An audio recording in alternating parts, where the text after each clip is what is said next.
The issue with this visit is it comes after 18 months of sustained hostile acts against our country. Cyber attacks, putting a spy at the heart of our parliament, the torture and imprisonment of Jimmy Lai, British national.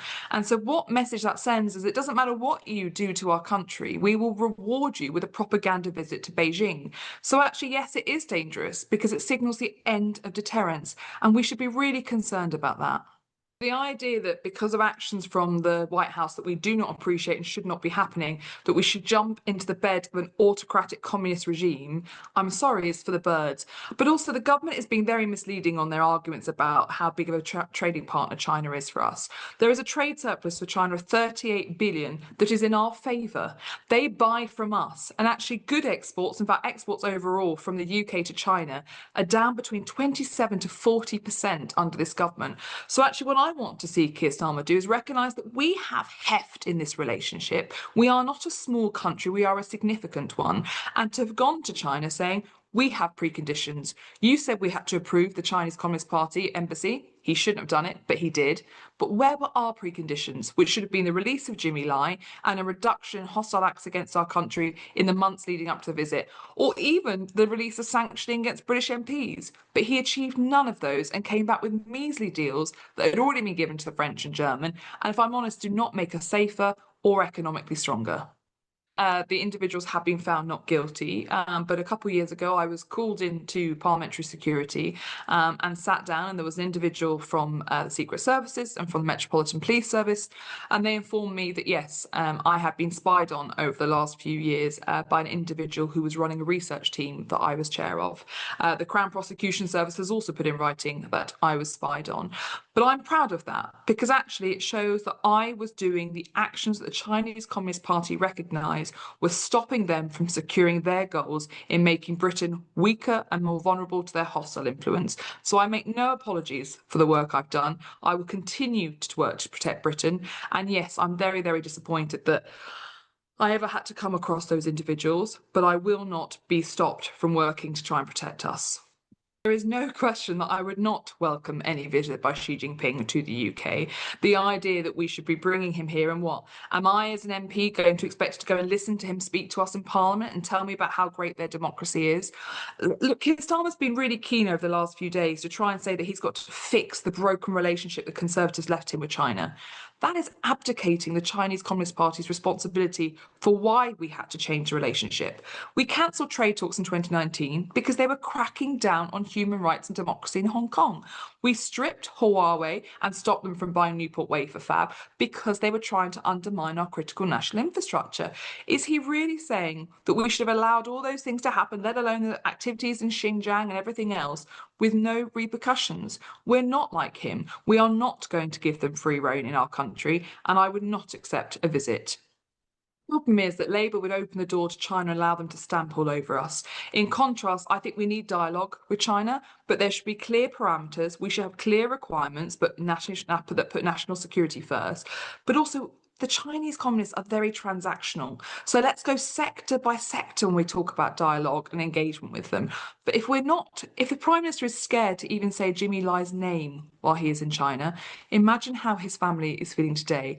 And so no, we shouldn't just open these doors willy-nilly. And the reality is we can work with partners across the world, but the idea that we need to embrace autocrats, I mean, no British person listening to this would say that's acceptable. We were actually expecting it to be approved while they were in China. That was one of the big things that Keir Starmer wanted to be announced.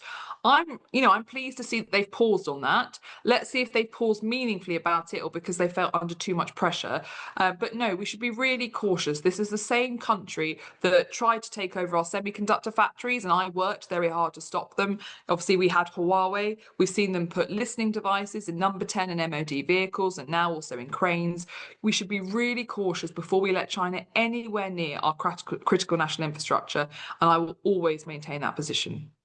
I want green energy. I'm a big believer in offshore wind and also onshore wind. I'm a supporter of them. I've constantly called for it. I got my government to change the policy to allow it to be brought back onshore. But it has to be the right countries, because otherwise what happens? We end up in hock to the Chinese Communist Party, who can switch on or switch off our energy, and that makes us too vulnerable.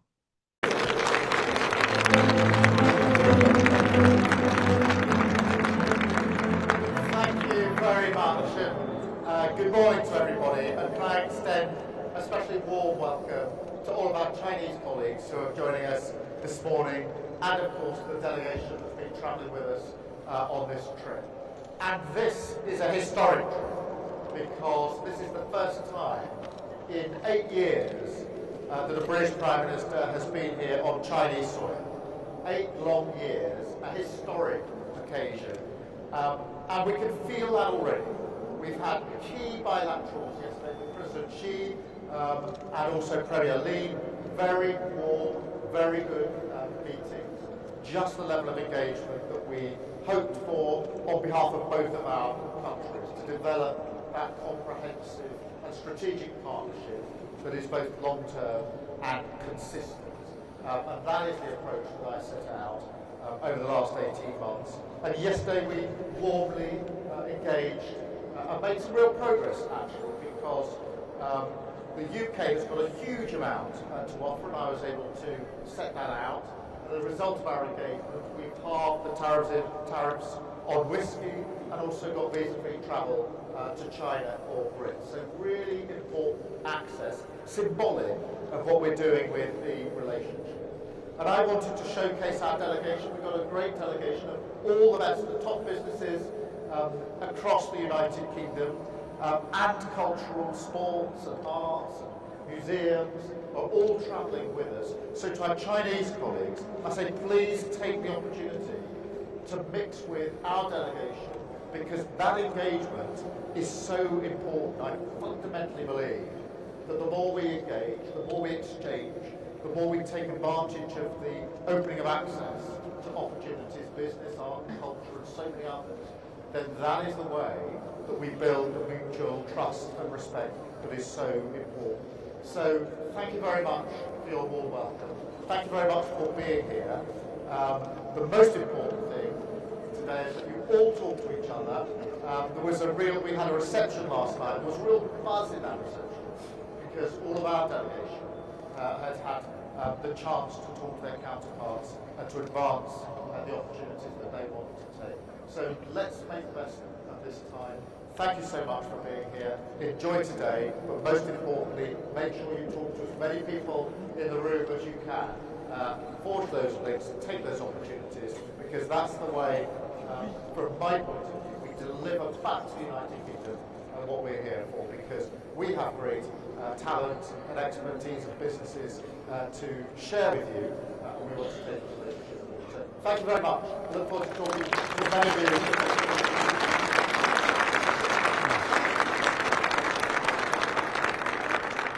you.